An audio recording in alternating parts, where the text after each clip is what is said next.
Assalamualaikum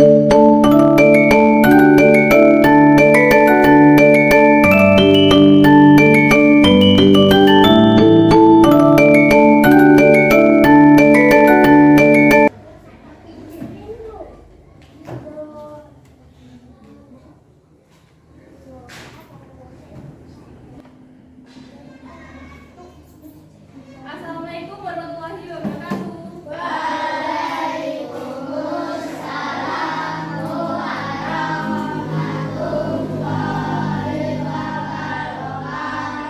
Selamat pagi anak-anak. Bagaimana kabar kalian hari ini? Alhamdulillah. Sekarang sebelum memulai pembelajaran, ayo ketua kelasnya memimpin berdoa. Bisa aja.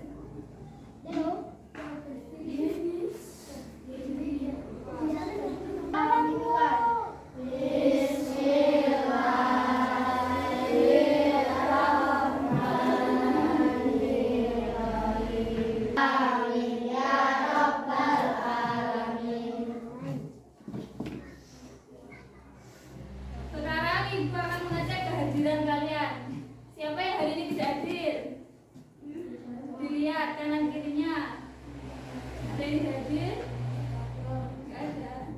Ya. Sekarang perhatikan ini. Akan membagikan cerita. Bayangkan jika suatu malam desa kalian dilanda mati lampu total. Gelap gulita, kalian sedang asik membaca buku, menggambar. Tiba-tiba semuanya mati. Kalian panik, tidak bisa melihat, tidak bisa mengacas ponsel, dan yang ada hanya rasa gelap dan keheningan. Menurut kalian hal apa yang pertama akan kalian cari saat itu? Senter, terus lilin, ya terus.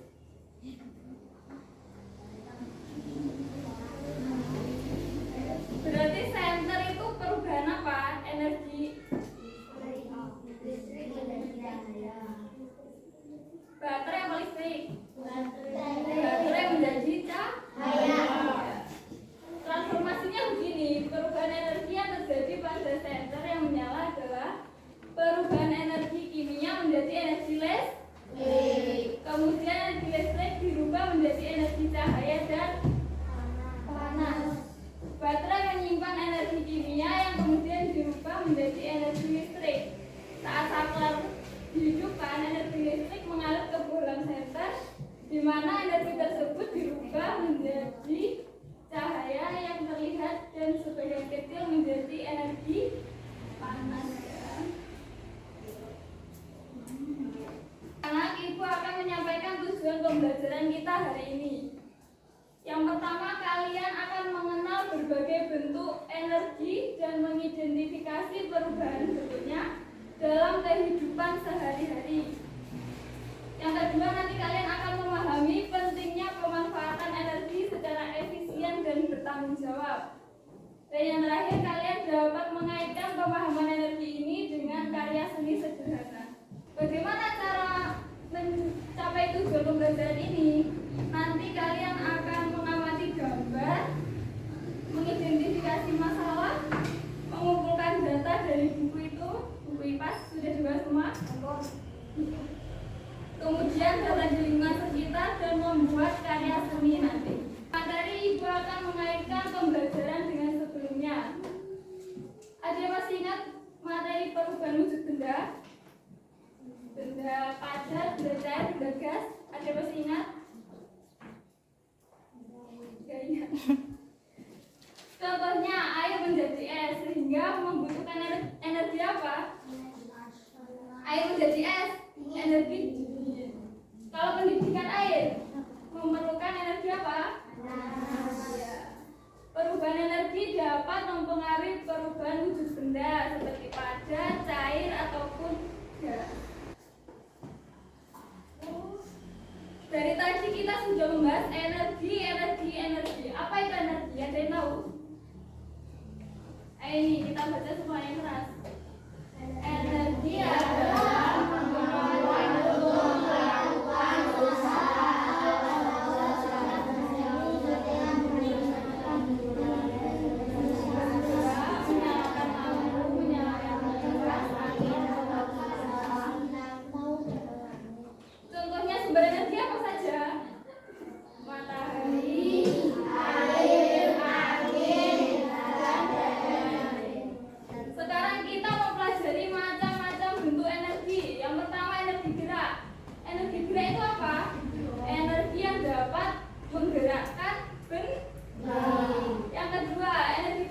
yaitu energi yang dapat merubah benda menjadi hangat atau panas. Yang ketiga energi listrik, yaitu berasal dari aliran listrik. Yang keempat energi cahaya, yaitu energi yang dapat menghasilkan terang. Dan yang terakhir energi yang dapat berasal dari getaran. Manusia memanfaatkan energi dengan merubah bentuknya menjadi bentuk yang lain. Umumnya alat-alat buatan manusia adalah alat untuk mengubah bentuk energi. Dalam aktivitas sehari-hari banyak sekali perubahan bentuk energi di sekitar kita. Contohnya apa? Lampu berasal dari energi apa? Energi apa? Perubahannya lampu menyala karena listrik berubah menjadi cahaya. Yang kedua apa? Kompor gas. Berarti energi apa ke apa? Yang menjadi energi panas. Yang ketiga kipas angin. Energi apa aja? Energi yang selanjutnya kincir angin. Energi angin menjadi energi, kemudian nanti berubah bisa menjadi energi listrik ya. Yang selanjutnya setrika. Energi apa aja?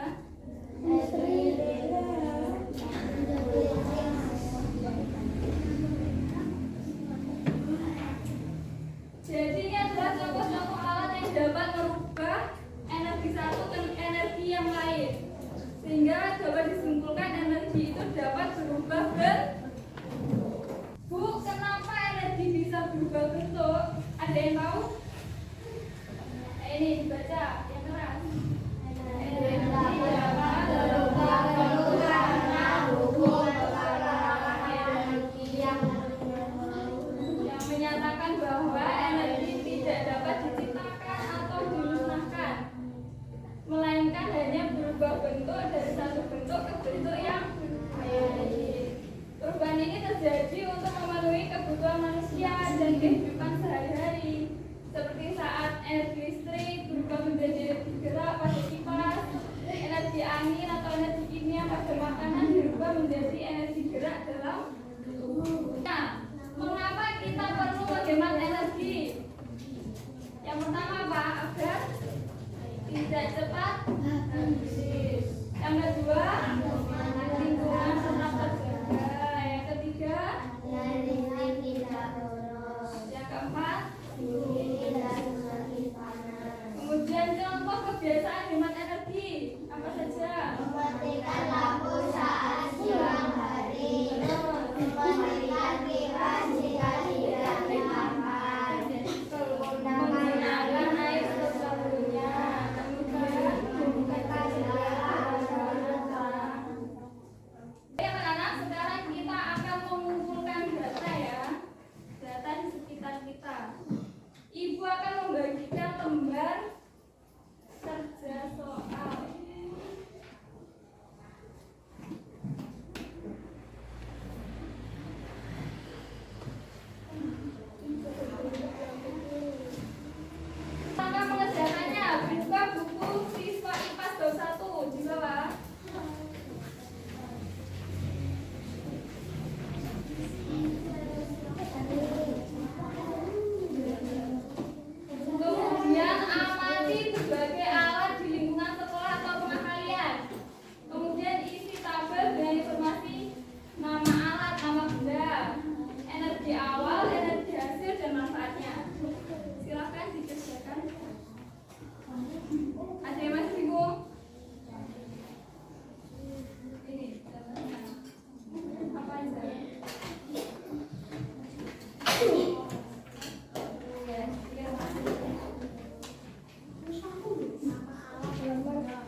biasanya dibuat dari kertas, kanvas, atau permukaan yang datar.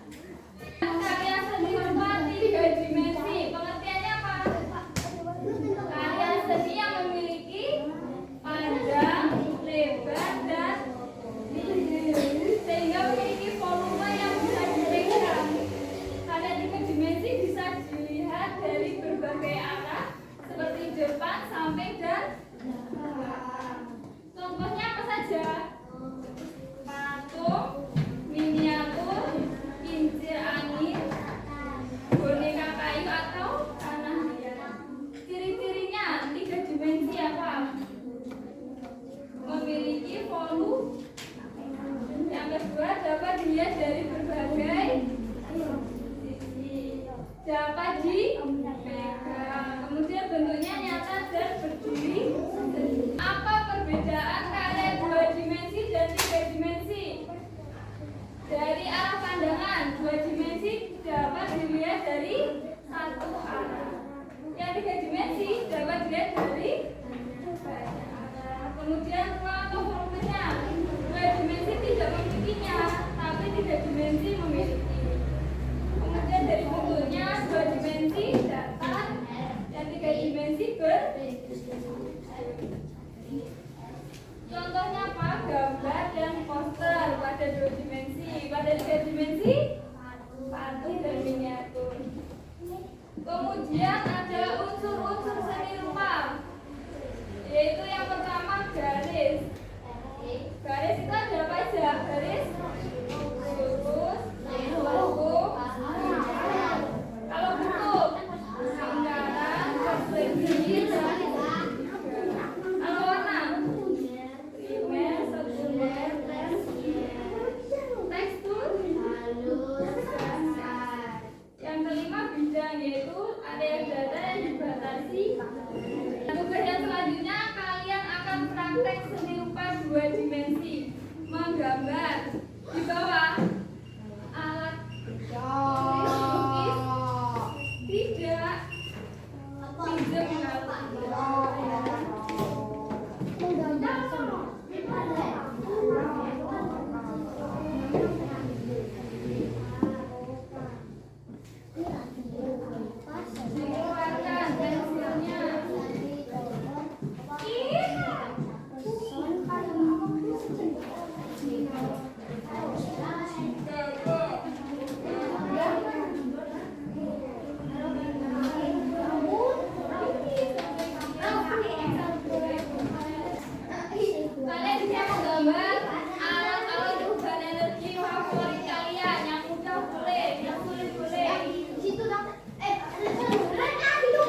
Dicatat di buku tulis.